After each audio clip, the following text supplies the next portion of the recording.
나마스테. 환영합니다. 반갑습니다.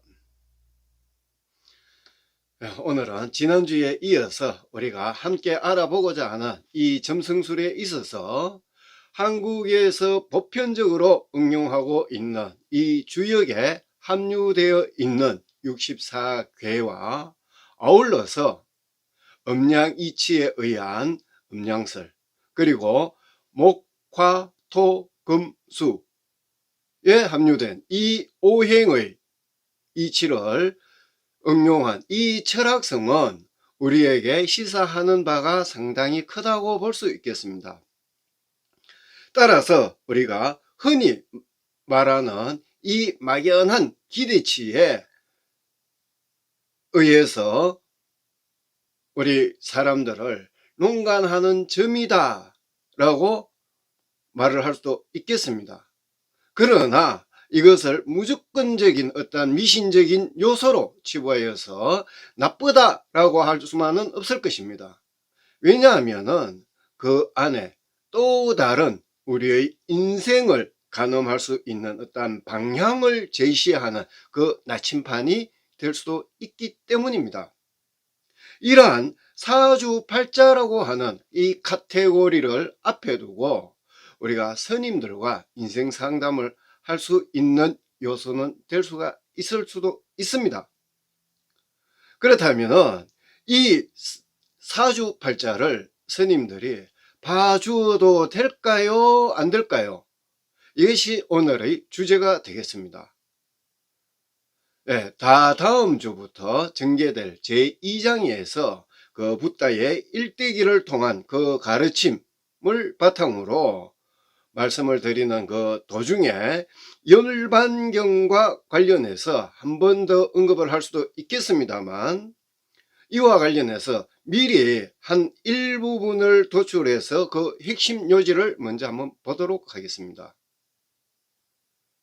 부처님께서는 어느 날 외출을 하셨다가 돌아오셔서 보니 부처님의 그 둘째 제자인 신통제일의 제자, 즉 우리가 목건년이라고 하죠.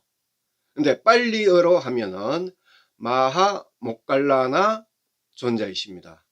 그래서 이 마하 목갈라나 존자께서 사람들에게 마침 사주팔자를 봐주고 있었습니다. 이때에 부처님께서 보시고 뭐라고 하셨을까요? 아, 목갈라나요, 잘 하고 있다. 그래, 사주팔자도 잘 봐주고 하니까 이제 앞으로 우리가 돈도 많이 벌겠구나. 그리고 우리 불교 교단에 사람들도 많이 오고 하니 이제 많은 발전을 하겠구나 라고 칭찬을 했을까요? 아니었습니다. 부처님께서는 이 목갈라나 존자에게 굉장히 혼을 내주었습니다. 앞으로 절대로 사주팔자는 봐주지 마라 라고 혼을 내주셨습니다. 그래서 이 목갈라나 존자께서는 굉장히 후회를 하면서 또 깊은 참회를 함과 동시에 그 뒤로는 다시는 이러한 사주팔자를 봐주지 않았다라고 하는 기록이 있습니다. 지난 일전에도 제가 한번 얼핏 말씀을 드렸습니다만, 이 성인들이 공통점 중 하나는 옳고 그름을 분명히 판단할 줄 아는 우리 인간성을 확립하기 위해서 노력을 하셨습니다. 붓다의 핵심 가르침에서는, 최종적인 핵심 가르침에서는 바로 단나파라미타였습니다. 즉 자비행입니다. 여기에서는 이것이다 저것이다 라고 하는 분별심을 없애라고 강조를 하셨지만, 그러나 잘못에 대해서는 또 혼을 내주시는, 즉 이것을 이분법적인 차원에서는 볼 때에 우리가 분명한 구분을 두어야 됩니다. 자, 그렇다면 우리가 살아가면서 현재 어떤 이유에서든 간에 답답하고 힘들 때가 있습니다. 그럼 이럴 때에 부처님께서는 나 몰라라 라고 하셨을까요? 부처님께서도 우리 신도들 가운데에서 또는 어느 누구든 심지어는 왕이라 할지라도 답답하고 힘든 일이 있는 사람들에게는 이를테면은 인생 상담을 해 주었습니다. 그것이 곧 대기설법입니다. 이 대기설법의 특징 중 하나는 부처님께서 무조건 그 답을 주셨던 것이 아니라 모든 상황을 말씀을 하심과 동시에 결국 그 당사자가 참여하고 또 반성을 하면서 스스로가 새로운 답을 찾도록끔 해 주셨던 것입니다. 그 참여와 그리고 새로운 삶을 살아갈 수 있도록 하는 것이 곧바로 기도 속에서 답을 찾도록 해 주셨던 거죠. 이러한 기도 방법에 대해서는 제가 다음 주에 다시 보다 더 구체적인 말씀을 드리도록 하겠습니다. 그렇다면 부처님께서는 신 또는 누구에게 우리가 의지하고 싶어 할 때 마음적으로 아주 힘들고 답답해서 어찌할 바를 모를 때에 그러면은 어떻게 하라고 하셨을까요? 대반 열반경에 수록되어 있는 비구들에게 설하는 경에 의하면 세존께서는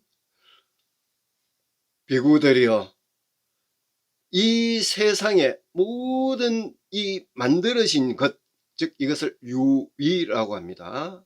이렇게 만들어진 것은 결국 시간이 되면은 언젠가 다 모두가 멸해가는 것이다 라고 하시면서 열애는, 자 여기서 열애라고 하면은 다타갔다, 부처님께서 스스로 호칭을 할 때에는 항상 열애라고 하는 단어를 쓰셨습니다.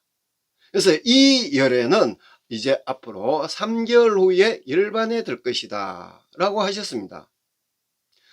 이에 더불어서 시를 한 편 말씀을 하십니다. 이 몸에도 늙음은 다가오고 또 이 생명의 불꽃은 가냘펴지니 자 이제는 버려야 하지 않겠는가? 그러니 이제는 너희 스스로가 자신을 끝없는 귀처로 하여라 라고 하셨습니다. 이 말씀은 그 속뜻을 보면 나는 신이 아니니 나를 무조건 믿고 의지하면서 따르지 말고 너희들 스스로가 자등명을 밝혀라 이런 뜻입니다. 그리고 이어서 또 시를 말씀을 하십니다. 비구들이여 이제는 너희들 스스로가 결혼 피우지 말고 바르게 사념하여서 바른 계율을 지키고 또 사유를 스스로가 다스리면서 자신 스스로 마음을 지켜라 라고 말씀을 하셨습니다. 즉 이 말씀은 너희들 스스로가 자등명을 밝혀라, 즉 스스로가 등불을 밝혀라 하는 것입니다. 어디에다 두고요? 비나이다 비나이다 하면서가 아니었습니다. 부처님께서 일생 동안 우리에게 말씀을 하셨던 바로 그 법, 담마라고 합니다. 담마를 밝혀라 라고 하셨던 것입니다. 어디에? 내 마음에. 담마를 기준에 두어라 하는 뜻이었습니다. 그리고 이어서 또 설명을 하십니다. 내가 지금까지 설명한 이 법과 유를 결코 게을리하지 말고 증진하면서 세세생생 그 윤회의 고리를 끝내고 괴로움은 끝은 다 할 것이다. 이와 관련하여서 남방불교에서 대반 일반경으로 전하고 있는 마하파리니빠나 숫다의 내용을 함축하여 저서한 왈폴라 라홀라의 저서 가운데에서 What the Buddha의 책 60페이지 내용을 보면 부처님께서는 아난다여 나는 80세가 되어 이제 늙었다 라고 하시면서 먼저 운을 떼셨습니다. 그리고 이어서 말씀을 하십니다. 아난다여 이제는 너희 스스로가 너의 섬, 자, 여기서 말하는 이 섬은 의지처가 됩니다. 그래서 너희 스스로 섬을 만들어라. 그리고 그 섬에 머물러라. 너희 자신들이 스스로 누군가에 의해서 너의 안식처를 만들지 말라라고 하십니다. 그리고 또 이어서 말씀을 하십니다. 담마로, 즉 담마랑 이제 법이 됩니다. 자, 담마로 너희의 섬을 만들어라.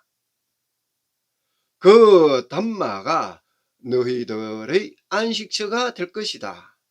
그 밖의 아무것도 너희들의 안식처가 되어줄 수 없다. 즉, 이 말씀을 다시 포괄적으로 설명을 드리면은 누구에겐가, 즉 이를테면 사주팔자라든가 또는 어떤 신적인 요소들에 기대고 의지하면서 거기에 시간을 헛되게 보내지 말라라고 하는 뜻입니다. 이와 동시에 나는 신이 아니니 나를 무조건 믿고 따르면서 의지하지 말라라고 하신 겁니다. 우리가 평소에 비나이다 비나이다 부처님께 비나이다 그리고 또 산신령님께 비나이다 라고 하면서 그렇게 애타게 찾았던 부처님 또는 산신령 그리고 이 사주팔자에 얽매이지 말라라고 분명히 말씀을 하셨던 이 이유는 우리 모두가 스스로 붓다의 그 가르침 그 법을 잘 이해하면은 모두가 다 부처가 될 수 있다라고 하는 뜻이 됩니다.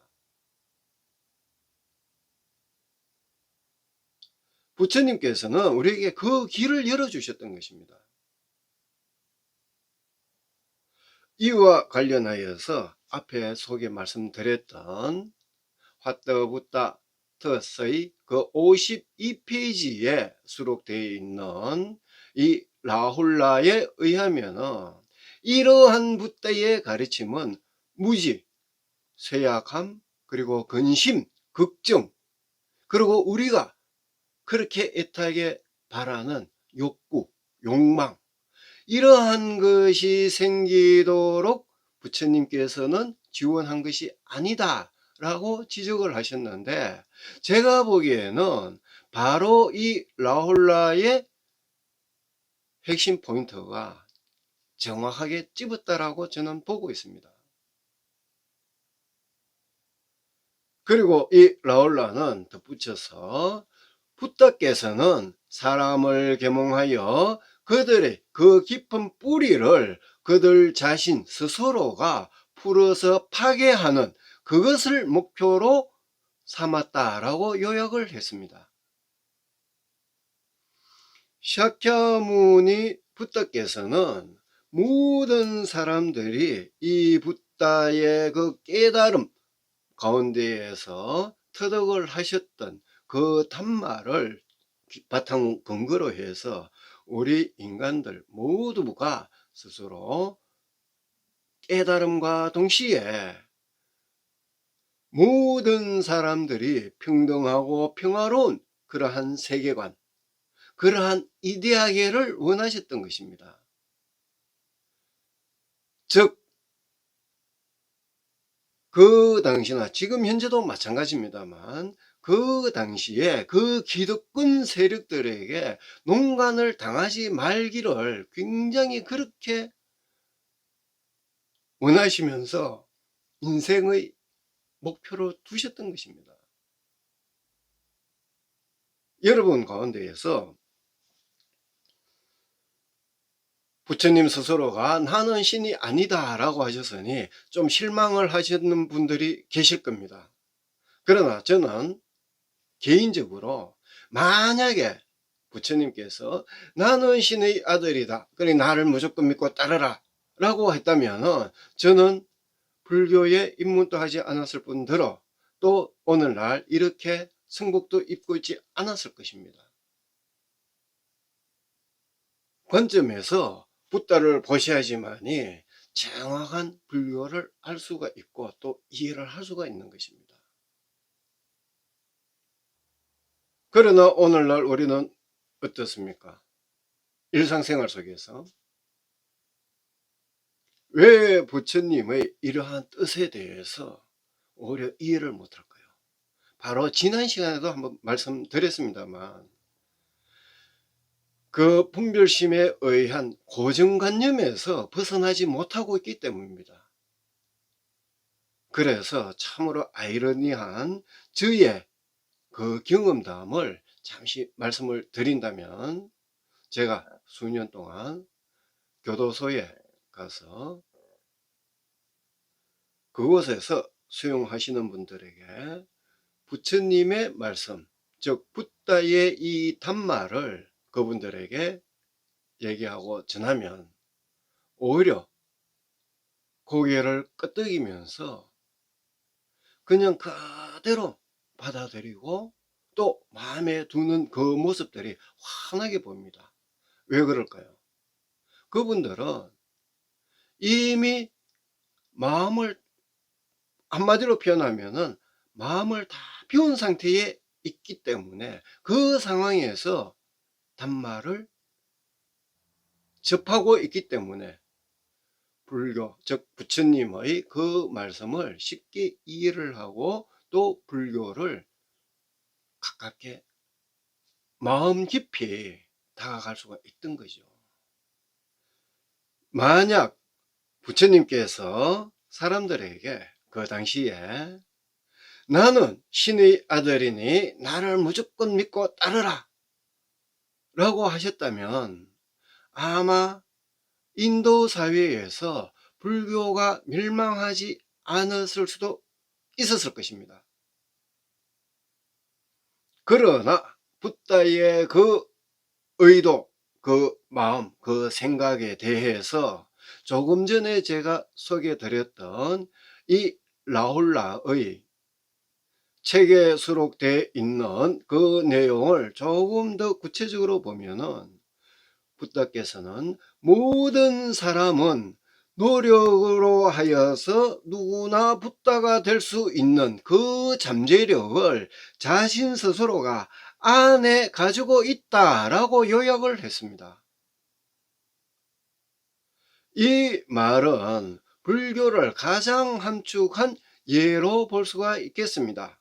자, 그렇다면 우리 스님들은 이유여하를 막론하고 사람들이 스스로 노력하지 않는 요행, 이를테면 점성술에 기댄다든지 또는 무조건적인 구복적인 어떠한 요행을 바라도록 하면 될까요? 안 될까요? 예, 그렇습니다. 우리가 살아가다 보면은 답답하고 힘들 때가 있습니다. 그리고 이 답답한 마음이나 또는 현재 일어나고 있는 어떤 문제점들에 대해서 헤쳐나가려고 하니 누구에겐가 의지를 하고 또 누군가의 어떤 의견을 듣고 그러면서 자기의 생각을 결정해야 하는 그러한 때가 종종 있을 것입니다. 이러한 문제점에 대해서는 저 또한 마찬가지였습니다. 이러한 경우가 종종 있는 것에 대해서 저 또한 부인할 수가 없습니다. 지금 현재 이 시간에도 마찬가지일는지도 모르겠습니다. 이러한 면을 본다면 우리 인간들은 누구나 할 것 없이 다 내 잘났다 자기 잘났다 라고 하면서 또 다른 한편으로 보면은 아주 나약한 것이 바로 우리 인간이라고 저는 생각을 합니다. 그래서 나온 글자가 바로 이 사람 인자죠. 이 사람 인자를 가만히 한번 봅시다. 혼자 설 수가 없으니 넘어지게 돼 있고 그리고 밑에 무엇인가 또는 누군가가 받쳐주고 있는 것이죠. 이러한 이유로 인해서 우리 인간은 인류의 발달, 앞에서 우리가 함께 쭉 살펴보았던 그 인류의 발단에 따른 역사를 다시 한번 돌이켜 보면은 지금으로부터 약 6천여 년 전에 메소포타미아로부터 그 부족 국가 내에서가 형성되면서 신을 믿고 또 의지하는 그러한 신앙심이 생겼습니다. 그리고 약 지금으로부터 약 5천여 년 전이었던 고대 이집트 문명이 발단을 하면서 사후 세계가 있다라고 하는 막연한 어떤 기대감으로 우리 인간만이 사유할 수 있는 의지처가 생겼던 것입니다. 따라서 우리 인간은 누구에겐가 의지하고 싶을 때가 있고, 또 미래에 더 좋은 그리고 더 많은 행복을 추구하려고 하는 이 욕구, 욕망을 잡으려 하다 보니 괴로움, 자 여기에서 괴로움을 듀카라고 합니다. 그래서 부다께서는 이 듀카, 괴로움의 모든 요인을 다 찾으셨습니다. 그리고 이것을 우리에게 알려주셨고, 또 이 괴로움, 듀카를 파괴할 수 있는 방법까지 모두 다 친절하게 말씀을 하셨고, 부다의 그 인멸 후에 뒤에 다시 제가 또 말씀드릴 이 아쇼카 왕의 아들의 마힌다가 스리랑카로 내려오면서 구전이라고 합니다. 이걸 이제 오럴 랭귀지라고 하는데, 이 오럴 랭귀지로 구전으로 해서 전래가 되었고, 그리고 또 스리랑카에서는 기원 직전에 글로 모두 다 기록을 하여서 오늘날 우리에게 이렇게 전래가 되고 있습니다. 부처님에 의한 이러한 단말을 오늘날 우리는 매우 쉽게 접할 수가 있고, 또 쉽게 우리가 그에 따른 공부를 할 수가 있습니다. 그럼에도 불구하고 우리는 엉뚱한 세계관 속에서 지금 이제 다들 듀카, 괴로워하고 고통스러워하고 그러면서 허상을 잡으면서 지금 이제 다들 헤매고 있는, 즉 생로병사의 이 고통에서 벗어나지 못하고 있는 것입니다. 그래서 부처님께서는 이러한 괴로움, 듀카로부터 벗어날 수 있고, 특히 그 가운데서는 생로병사의 고통으로부터 벗어날 수 있는 방법, 그 기도의 방법까지 또 다 실천을 하시면서 행하셨던 것입니다. 그래서 저의 이 결론은 내가 어떠한 사주팔자를 타고 났는지 그것이 그렇게 궁금하고, 또 나의 미래가 그렇게 궁금하다면 일평생에 단 한 번 내지는 두 번 정도는 어디에서든 또 사주팔자를 볼 수도 있겠습니다. 타고난 이 사주팔자는 내가 태어난 년, 월, 일, 시를 기준으로 하기 때문에 이 사주는 바뀌지를 않습니다.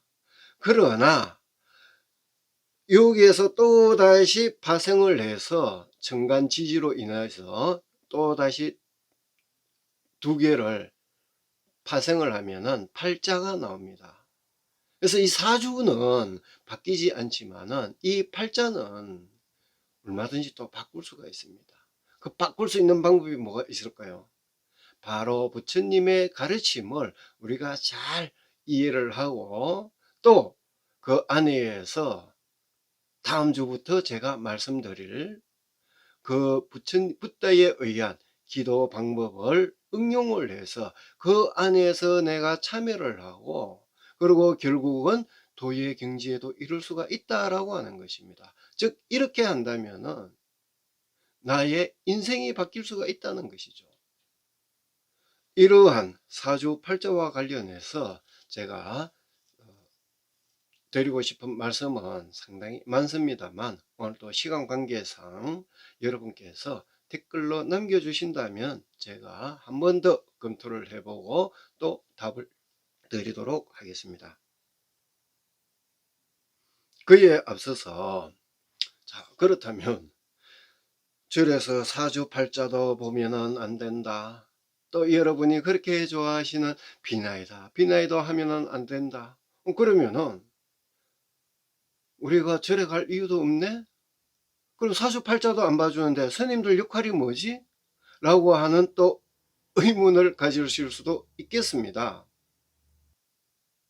그래서 다음 이 시간에는 붓다에 의한 기도 방법, 붓다에 의한 명상 기도로 인하여서 여러분 스스로가 그 깨달음을 추구하고 또 나의 인생을 바꿀 수 있는 그 기도 방법에 대해서 말씀을 드리도록 하겠습니다.